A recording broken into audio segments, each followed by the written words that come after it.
Welcome to Affiliated. My name is Michael Lohman. I'm one of the many people on the affiliate side here at ClickBank. I am joined today by an awesome individual. We got Josh Bender, VP of Sales from B2 Direct. You guys specialize in a lot here in the affiliate industry. Tell us about the story of what you guys do at B2 Direct, what you do, how you got into space. Thank you, Michael. Appreciate the kind words. Yeah. Obviously, awesome individual, always goes well. I think the same of yourself. Thank you. I will put it on my LinkedIn. There you go. I'll just put it Awesome. like my awesome individual. Love it. Just erase everything else and Right. just let them Yeah. kind of take it from there.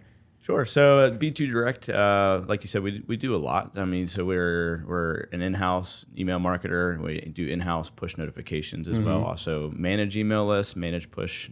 We also operate a couple of different sites, more subprime financial. So like line of credit cards. We've had a tax debt site, credit card debt site, Right. financial content sites, and financial resource type things. So a lot of focus there. We do have a network as well with a lot of similar traffic that we have in-house. Work Yeah. with a lot of direct email partners, a lot of direct push and display link out partners. Yeah. So a lot of similar to what we do in-house, but an extension of what we do to offer more value and potential volume and quality for our advertising clients. And how long have you been in the space now? I've been in the space 12 years. 12 years. Yeah. So And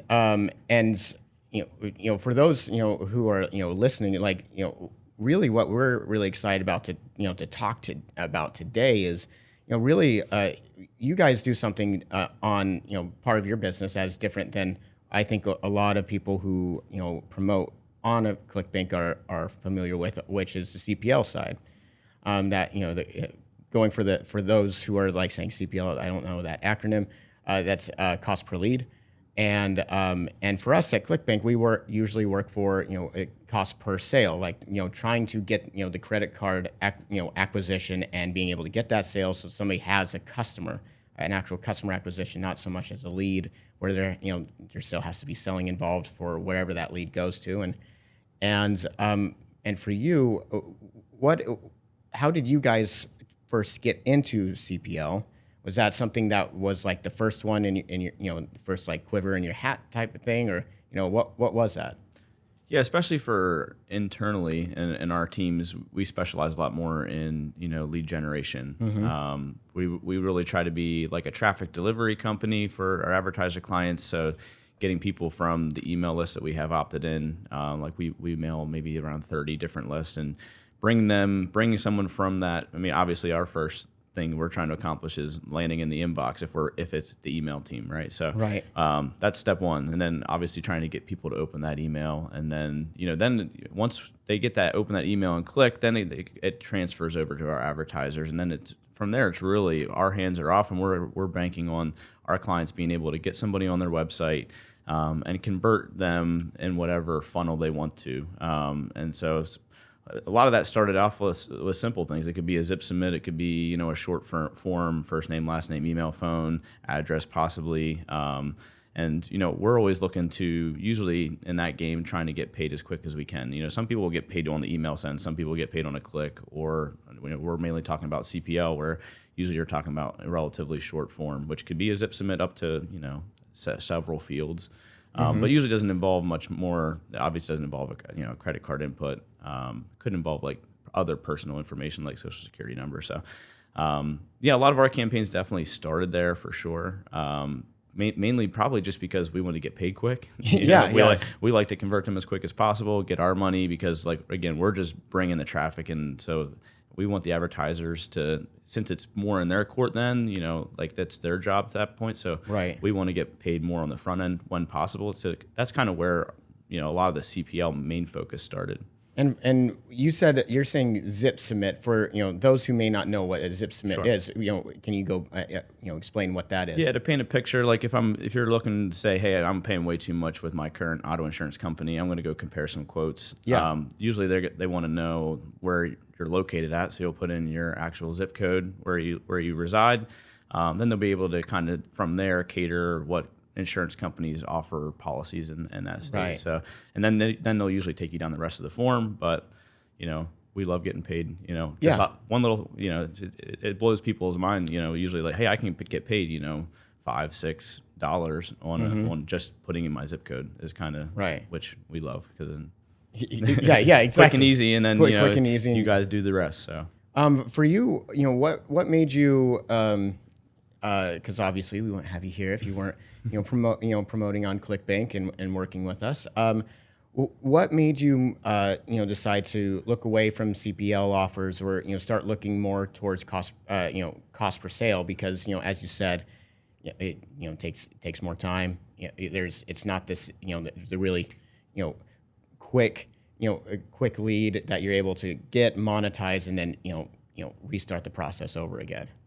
yeah, obviously as the company continues to grow, and I mentioned a lot of our other partners do really well with e-com, Nutra, cost per sale stuff, and actually early in my career actually was hoping to get on board with ClickBank. We just kind of were able to figure some things out. We went through some paperwork conversations and stuff, ramifications, because paperwork is a little bit different also when you go from lead generation to cost per sale stuff a little bit, and working with a big platform like you guys. Yeah.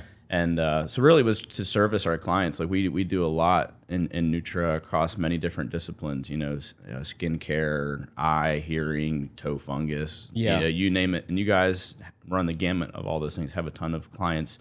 You hear that, everybody? We run the gamut. We have all those. That's yeah. So so you guys were looking to get into that. What was the transition for you guys to take care of your clients, because they're running in those.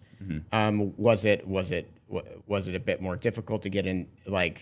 What were the hurdles? What were some of the where the Venn diagram just meets together and you're like, okay, we're in the sweet spot here? I think so we do a good bit in the Nutra side. We're doing a lot in more of the direct to product stuff for a long time. Yeah. I think you saw the trials were really hot there for a long time, and then MasterCard, Visa changed how their rebill rates and stuff changed, and there was a pivot after that. I feel like, and we've seen more and more email companies or affiliate companies in general being more open to like the full cart sale kind, big cart values rather than just like the whole let's get a 7-day trial.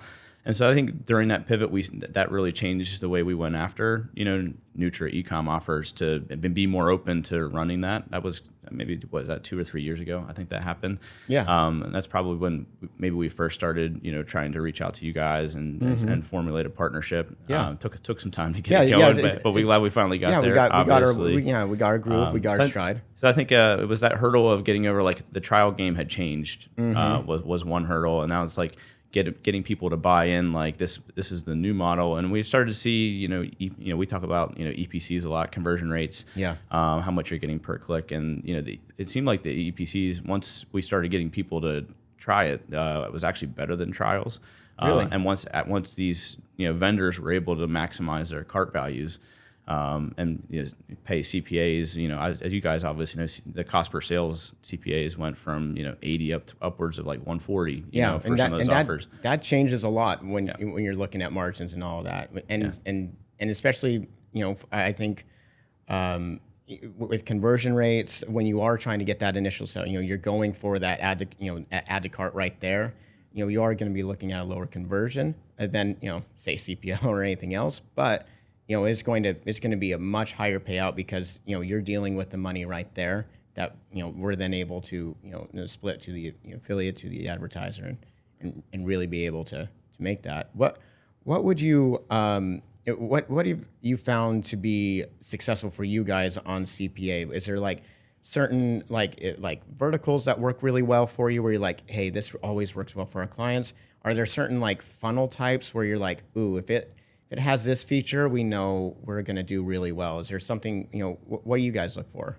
Yeah, a lot of our traffic for CPS is email, so I'm going to talk a lot about email because the rest is more usually lead gen, and we're definitely looking. First thing is aggressive, but like you need to be realistic, but like something that's going to subject line is really a key. Yeah, like something. I mean, there's crazy ones. Obviously, you guys see them all the time. Like you can poop out 28 pounds of weight with this product, and you're like, wow, that's just that easy. Yeah, okay. that's yeah, man. But that's It's for us. I feel like it's always following the trends a little bit or what's hot. Like the VSLs, the video landers for us on email convert really well, which is like obviously people to make the actual sale on that first session, which is key. Right. They have to like really sell this product, which starts with that subject line. Then you obviously a very captivating.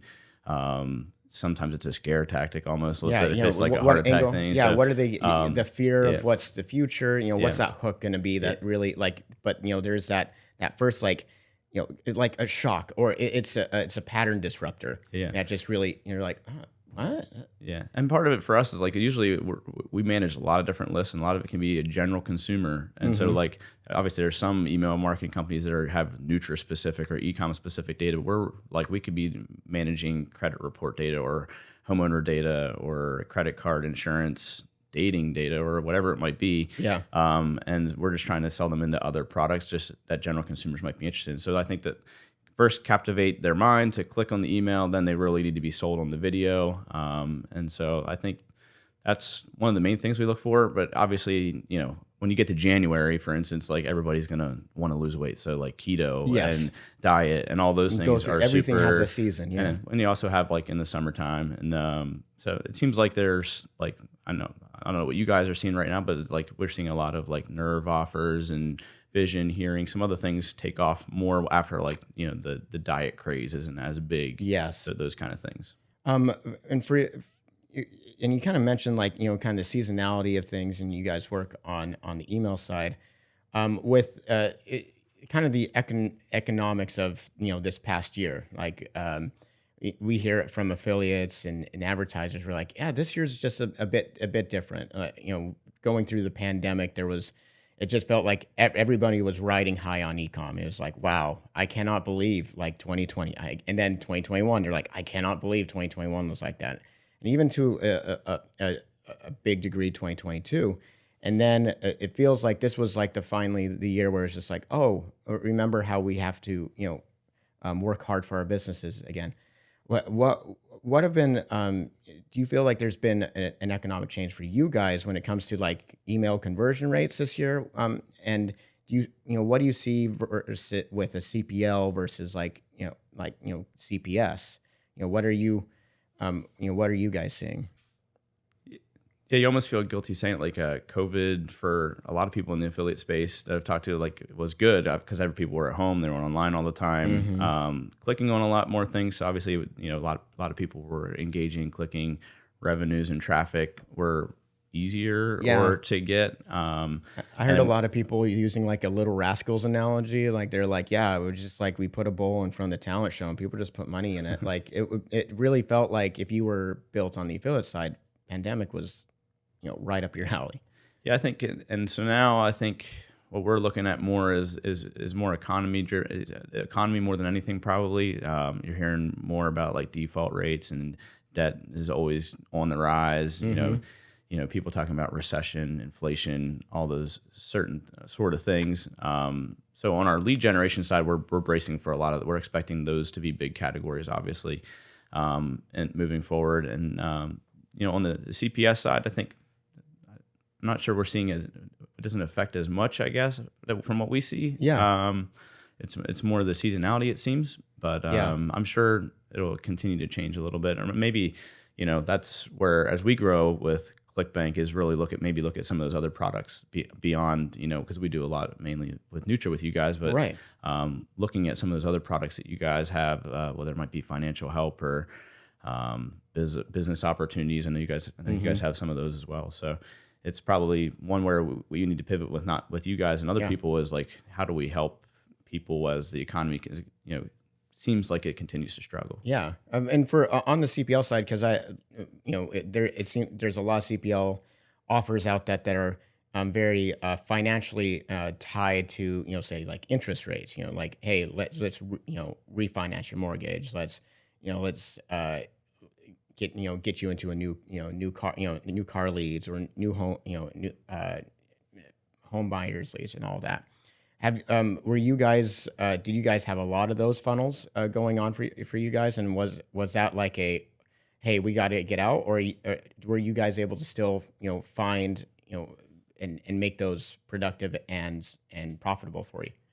Yeah, that's a great question. And yeah, we've seen like interest rates, the mortgage refinance, like the campaigns are kind of there. It's just less demand from the clients. And obviously, we talk about people opening emails. Like people aren't going to be as excited if the rate's way high, but some people just still need the product, so they're going to come. Like people aren't going to stop buying their home. Yeah, they're like, I'm moving to Baltimore and I have to be there. It's not like I get to choose when the interest rate's going to be. You're just down. kind of I gotta stuck. have to have a place to live. Yeah, it's not as driven as much like I should really buy because rates are amazing right now. It's just there's more not like the FOMO. it's more of a need thing. So where the need now switches to what we're seeing is people needing money. So financial products. And there's many different angles. Like maybe I can save money on insurance. Maybe I can cut out these charges on my bill that I don't need anymore. Right. Maybe I need a new credit card because I've maxed this one out, or need to get out of that kind of debt or bankruptcy, or we're seeing obviously there's a big trend in the space over mass torts and lead generation, which is a lot of that is driven by budgets these guys are getting from lawyer groups, or what the status of that lawsuit is. So we're those waves are kind of always up and down a lot too. So for you guys, are there certain things that when you like certain hurdles, or you're like, this is just a pain. It's just a pain in the ass. Like I have to like if to get this. Are we allowed to say that? Yeah, I think we're allowed to say that word, aren't we? Okay, all right, yeah, good. He says it's okay. It's not my job. No. So with when it comes to like, because I know there are certain affiliates I work with. They're like, when I work in this vertical, I don't have to worry about this because I either know this really well, or like compliance side with with YouTube or Facebook or email. I know I'm scot free. Are there certain things like to take it a step broader, like working on a cost per lead funnel versus a CPA funnel, with your guys' traffic? Are there certain things with like say on the CPS side that is easier, where you're like, oh, I don't have to deal with this, or and then what are the things on the CPL side where you're like, oh, thank goodness we don't have to do that, for this one. Or, what are those? Yeah, definitely are a lot of trade-offs between there. I mean, I love CPA, CPS offers because the sale happens then. When you get into CPL, the challenge there is always, it's like this game that you play with the advertisers, because both companies want to make money, right? Both companies want to have their ROI, and so there's that toggle between both. Like it's all arbitrage, really. Yeah. But CPS, like you're getting your customer up front, you're getting them then, we're done. Like when you're doing cost per lead stuff, you need to understand their life cycle, what they're actually trying to do on the back end. Are they going to send somebody into a call center? Are they selling those leads to a couple different people? Like what's their life cycle like? Some might still close that day. Some might take months, or like even, education leads can take, a few months until somebody actually enrolls and goes. And so the scope of, so really the main hurdle that you avoid is like kind of performance, quality, arbitrage. Like there isn't like the constant, like, what is this worth to so-and-so? Yeah. And then that almost negotiation back and forth that you are like, does that feel like an ever-changing number, for what you're getting on the CPL side, where it's just like, hey, depending on, how they're viewing this week or this month, does that number that you're getting paid out for those CPLs, is that really dynamic and a lot? For sure. Yeah. And there's a whole another added layer. Like I said, we work with our internalists, but we also work with sources. So like there's a lot of price changes down to the source level. And that can change a lot. And then it can be offer level as well. And those, especially in those first, months of testing, it is going to change a lot, because it's kind of like, obviously, especially if it's a client that's new. Yeah. There's obviously a lot of people that we work with, they kind of know what it generally needs to be at, because we'll have that conversation. What are you generally buying leads for? But if it's somebody new, like we haven't really tested this before, but this is kind of what we need to get you guys traffic to your site to even test your funnel, test how you can, how you're going to close, how you're going to get that actual CPS on the back end. Yeah. So we might be although they're paying us on a cost per lead, they're judging their CPS on the back end. Yeah, because they can just cut the relationship, and you're like, hey, these didn't really work out from them. Like we didn't get a lot from that. So even though, and how are you checking up with them? Like obviously you'll know when you're not doing well. And then when you're doing great, I'm sure they probably don't want you to know that either because then the cost for them would go up. So how are you guys verifying or trying to in a way make sure your traffic is still is working to a higher level so you can be like, no, we get this much and we expect this much per lead. Yeah, that's always a part of the fun game too. Is that, like, they're not going to willingly give us their ROI. Like, hey, our margins are really great. But let's not tell them. Yeah, we're killing it right now. But at the same time, we're not going to be like, hey, our CPMs are through the roof, man. Because then they'll be like, oh, well, then you can probably send that for a lower lead and still make it work. So it's like it's always that that back and forth. Like, don't let them know if you're doing really well or not. But go in there, just looking like you pulled something out of goodwill and be like, we're just trying to get the best leads we can. But obviously with experience, you can kind of gauge that. They're like, oh, how do we get? If they start saying, how do we get more of this? Obviously, there's indicators saying it's doing well. Then that tips my mind like, well, we can do more, but let's pay a little bit more per lead because you're pretty much telling me it's working, or they're wanting more volume or more budget. So I mean, it's checking in. Good account managers probably, and obviously you manage your affiliates, you're checking in pretty regularly, on a daily basis. Some client to client changes, you might get daily, weekly reporting, at least monthly, because if you're like, here's what we did last month, and then that's when stuff really comes out because they're when the accounting teams get involved and start invoicing. Unlike you guys who pay very fast, most people we're reconciling numbers. Together at the end of the month, sometimes faster. That's probably another main difference that maybe we'll get into. But but you don't have to deal with the invoicing. I like whenever I bring on somebody from who's been mostly on the CPL side, they're like, okay, so where who do we invoice to? And you're like, no one. You're going to get paid then. Like once it goes through, we split payments, and then then you're paid on Friday. That's it. There's none of this like, okay, well let's check the final score. Let's let's like tell us how you feel about this, and then come back and if they match, like you're able to track that entire time with that versus CPL side. It's a lot of like ledger. Like, does the left match the right? Which if you've done accounting, that's the worst. It's not fun. I avoid all that stuff. That's why we're doing this and not. Yeah, but that's definitely obviously one of the hurdles you deal with there too. And then even when you're finalizing that, when you're doing leads, those guys, it's kind of a rolling scale because they have a maturation process. Like they'll close some people really quick, but then they're still going to continue working those leads, or they might be still a warm prospect or customer hasn't been closed yet, depending on what the product is. So like, they're trying to see, is this campaign working? But they're still got to bank on like how much more still is going to close and become customers and get paid. Yeah, so we much rather the quick payment terms than those guys that like to pay at 30. Yeah. Oh man. Yeah. That's that. And how does that work with your cash flow then? If was there a point in time where you guys were primarily all CPL, and what did your cash flow look like at that time if you guys were?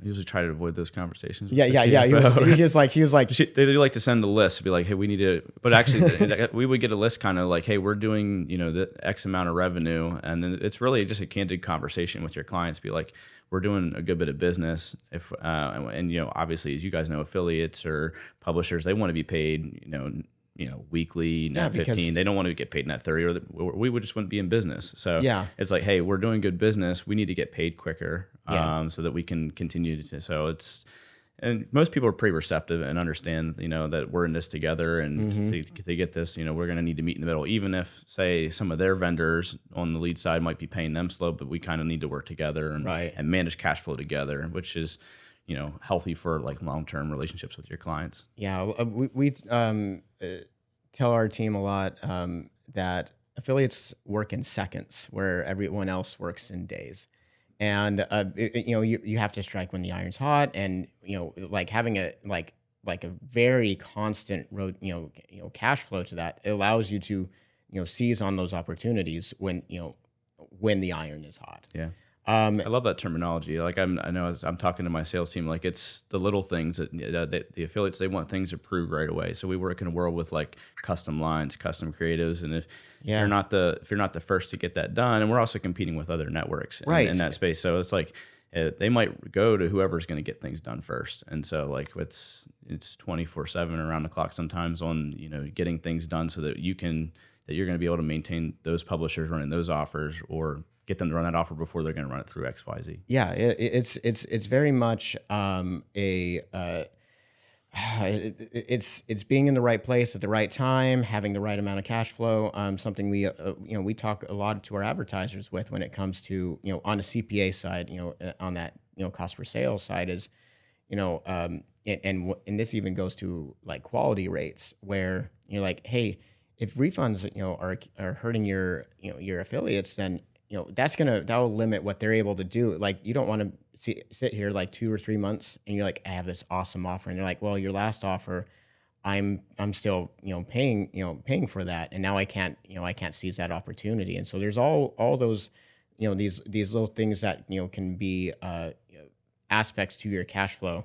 And so I'd say like for the CPS side, for those who are doing CPL out there, that's a chance to kind of even out those choppy waters when it comes to CPL when you're dealing with invoices or other things, or maybe not have to have such a large accounting team.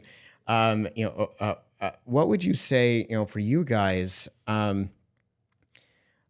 do you guys balance like CPL and CPA? Is it just hey, this one's working really good and we're just gonna ride it, or are you guys like, hey, it's this, it's X season on the CPL side, we always do that? So how are you guys balancing that? Like, what type of team do you guys have to like balance this machine that you like that for all the managing advertisers, clients, affiliates, all of that? Most of the time, it's probably out of balance. Yeah, like as we talked at the beginning, like we have a lot going on to manage, our internal sites or network, what we do for our internal email and our push traffic as well. So it's a lot to balance. We're also trying to get into pay-per-call as well this year. So it's you weren't joking with the out of balance. You're like, hey, let's just take on something even bigger. So yeah, I mean, our goal obviously is always to work with direct advertisers. That's kind of where it starts, and not necessarily any balance in between, but like kind of all we've talked about, understanding the economic environment, the affiliate environment. Right. We have in our weekly meetings, it's a conversation on where we think things are headed. We're already looking ahead on like what's going to start taking off in the fall, because if we bring in an advertiser now, summer's about done. So it's like looking ahead.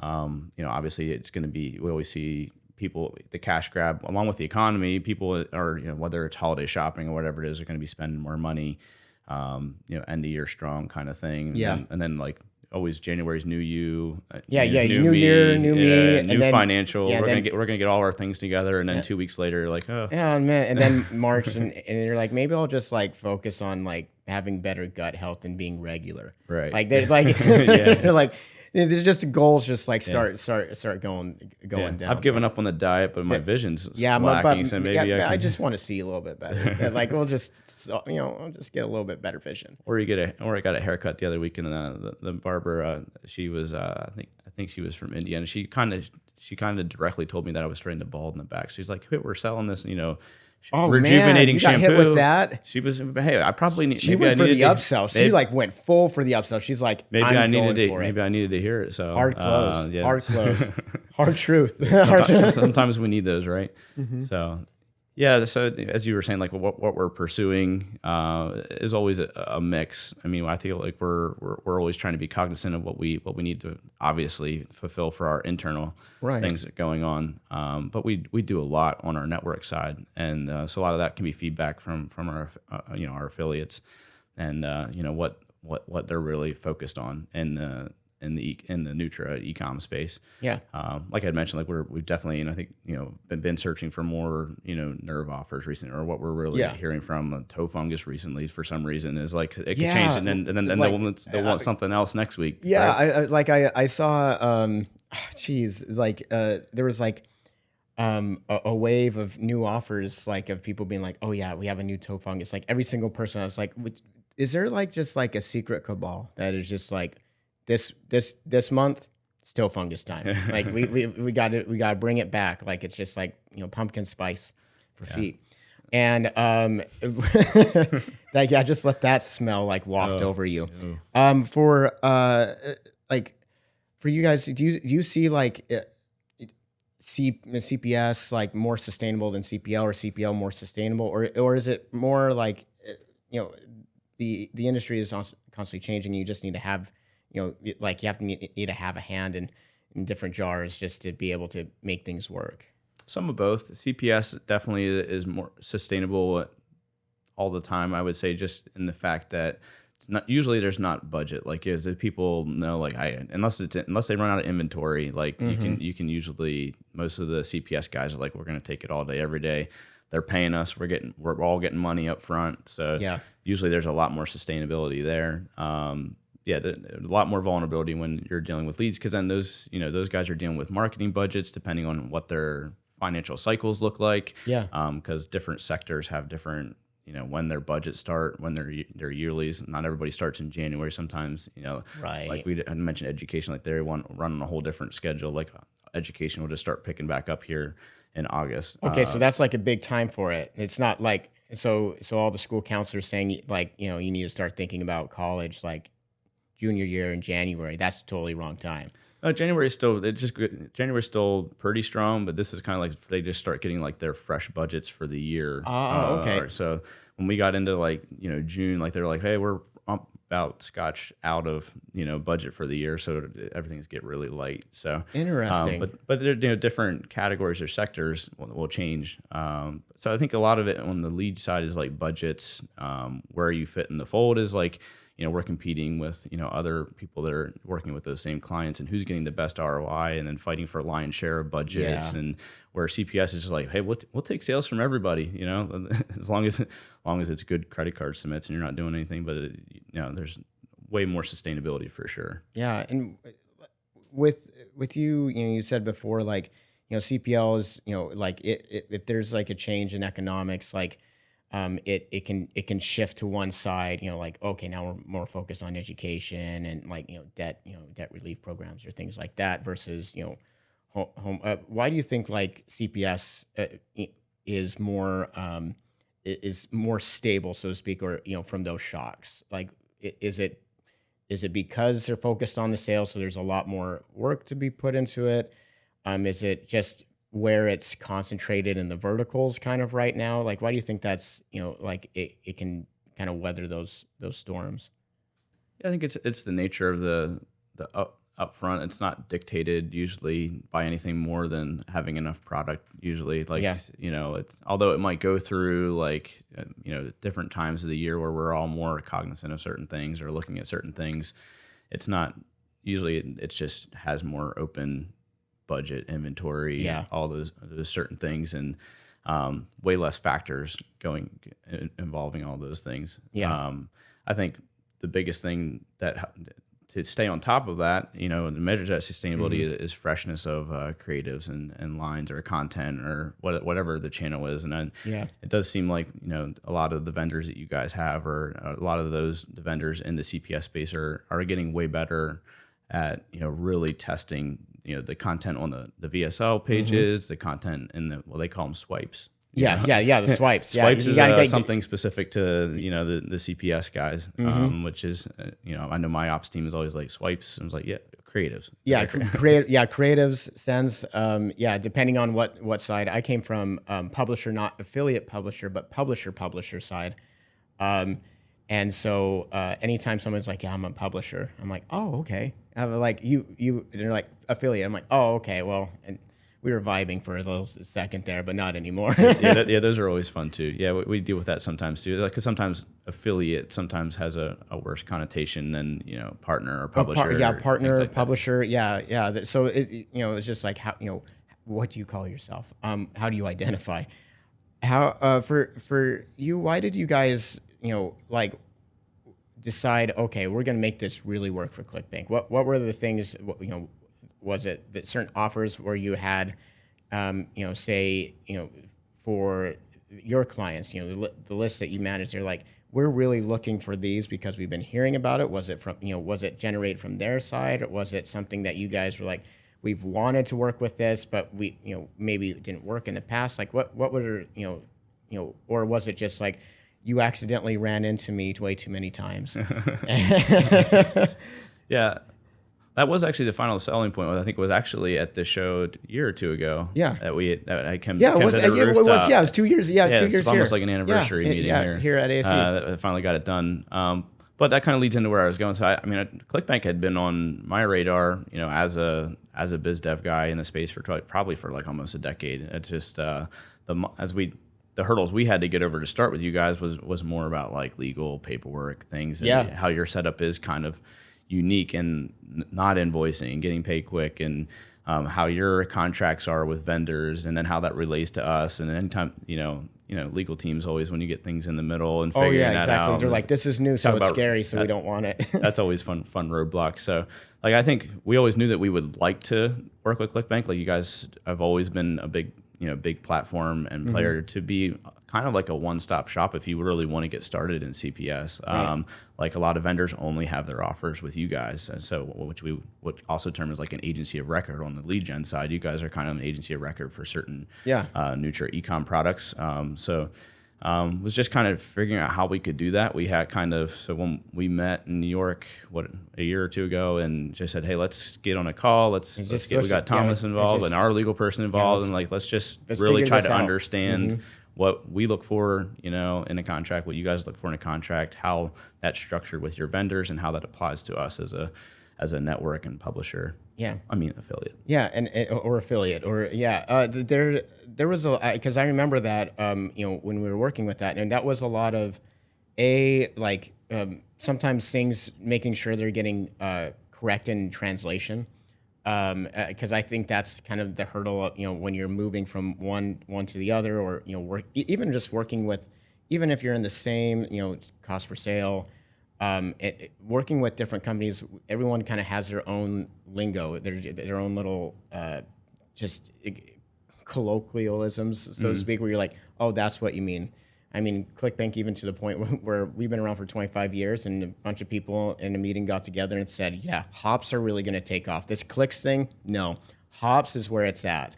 So, and we still track them as hops. So I think there's a lot of that. Hey, let's just make sure we're speaking the same language first, and then the legal team. I think there's as you said, I think one of the aha moments for your side and our side was like, we both are doing the same thing. We have these similar agreements, and it's just your lawyers like it worded this way, ours like it this way. And so can we agree that we're both covered and we're both taken care of by each other in those, and then as you said, the relationship the unique relationship that ClickBank has with their advertisers and affiliates, where say on a lot of networks, I think if an affiliate's like, hey, I want to promote this offer, you're working very directly with the platform, and the platform is like, don't talk to the advertiser, don't see them, don't smile at them, just focus on the offer. We'll handle that part and we'll negotiate that. Versus, we really like to empower our affiliates to be able to get, we want you to get a great commission. We want you to have that personal one-on-one connection, because that's going to allow further trust and to be a partner. As you talked about, not just, hey, a hired gun, but actual partner, so that when, if things get a little turbulent or whatever, it's able to be like, hey, let's get on a phone call. I know Josh, we've met, we Skype, instead of like that advertiser is then going to have to play a game of telephone to get, back. And they're like, oh, well, they said, they'll fix it. And then we're going right back that way. So I can, coming into that, that's always they're like, well, I get to talk to them myself. Like, aren't you guys worried about that? Well, I mean, a little, but truth comes out. True, yeah, but at the same time, like that, we've built our entire brand on that trust, and that pay it forward trust, so that we know not all traffic is always going to be run on ClickBank. We know not all traffic is going to be run on, everywhere else. But if we be a good partner, and as someone in the industry, Anna Gita from MaxWeb would always say, the world has plenty and there's enough for all. And working that attitude with that, I think that is that can be a hurdle in and of itself, just that relationship. But we like to have that trust over here. But I think we made it work. We found some and found advertisers who I think are your tempo too. Like good advertisers who aren't like, oh, we were dealing with them. They're like, oh yeah, I love working with them. They're very communicative. They're like, I think that's what is great about that model as well. Is you can really find good partners. Yeah, I 100% vouch for that. It definitely is different. But once things got going and starting, like it's like having a common ally or facilitator involved. Whether it's direct with the vendor or in general, like how you guys do a great job of sending reports. You talk about those trends and things. You guys do a great job of sending those monthly reports and thank you. With stats and what's kind of trending up and down. And so I'll kind of look at that list and just kind of see like what's going up and down. Or you on the flip side, you guys do a great job. Like, hey, you guys are doing well, or this guy really wants to get into doing more email because he's getting a lot of native and social, which obviously helps a lot. Yeah. And so you guys, it's an ally whether we're having a conversation with the vendor and the platform, or in general saying, maybe B2 Direct can also help some of our vendors that are trying to figure out their swipes and their email model and the other things. And one other big thing that actually came to mind that I wanted to touch on too, I think that's helped. You guys a lot is you guys used to be a lot of just rev share. So we talk a lot like the one thing about our legal contract is we really only can run CPA because that's and that probably was a sticking point past 2 years ago when we didn't have it. And so we have a lot of conversation on what clients are able to do CPA, and so that was one other thing I think that really kind of solidified the deal is you guys having more vendors that are open to kind of balancing out that on a CPA model versus the rev share. Yeah. Although there probably could be more money, maybe you guys would know better, but there probably could be more money made on the rev share, but it just fits our, but there's certain things that fit different models. And I think we've run different like reports or analyses on, like who makes more money, right? And it kind of just really depends. Like there are people I think that are making, and getting a lot back from CPA more than a lot of rev share folks. There are some rev share folks who make a lot more, but as we were talking about, like net 30, in net 30, like rev share is in essence like can be almost like a net 90 because you're waiting for your refunds and chargebacks and so. Because those are getting taken out of that, that gross commission, you like affiliates have to look at a campaign in a net 90 lens. They're not accounting for it it's a lot of the time, but they really should. So it is a different way of thinking about it. So they may end up with more, but it may not be the best for cash flow, right? For them versus you guys like have your model where you're having to.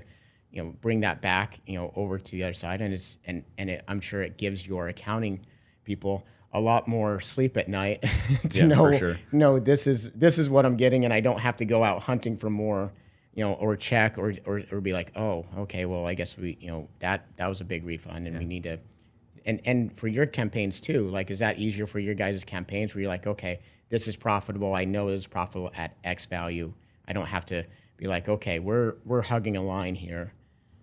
Yeah, it's that's always there's always so much optimization, and I probably use that term a lot. But it's on CPL, it's constantly optimizing performance, knowing which lists or sources are doing best for the clients, and all keeping in mind that we're focused on long-term relationships as you guys are on the CPS side. It's just a lot harder to manage that long-term.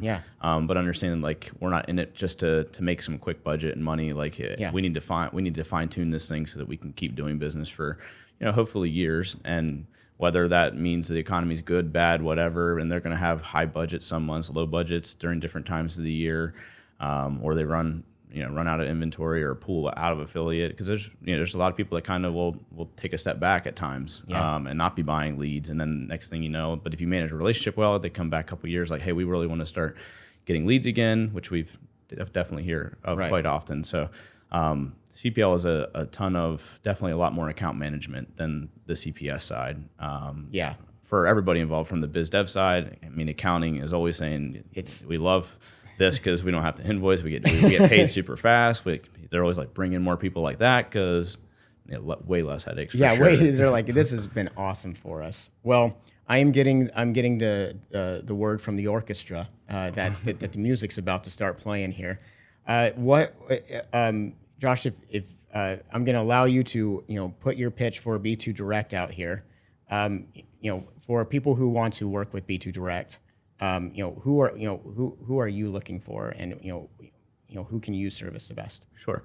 Myself in particular, I mean, I'm the VP of sales role, so we're looking for direct advertisers and clients and vendors that are looking for traffic and off of email, off of our push notification business, or direct publishers or affiliates. We're always looking for more. We do list management as well, more on the financial homeowner lead gen side of things usually. So we're always looking for more list management opportunities, more push management opportunities. We also manage push traffic for clients, and obviously we work in all kinds of areas. So that you guys are super strong in CPS. So if there's other affiliates or publishers that want to do more CPL stuff, and we always entertain those conversations as well. Awesome. Like you guys would. Yeah, sweet. Well, thank you for joining us. Thank you for coming over here and flying all the way to New York just to be on this podcast, not just to go to ASE, but just for this podcast Absolutely. alone. Yeah. For those listening at home, if you like this content, of course, subscribe to our YouTube channel. Like it, share it with your friends, and of course, subscribe to the affiliated podcast. So excited, to be able to share this content with you, and we'll see you guys around. Go make some money, y'all. Yeah, it's been a pleasure. Thank you.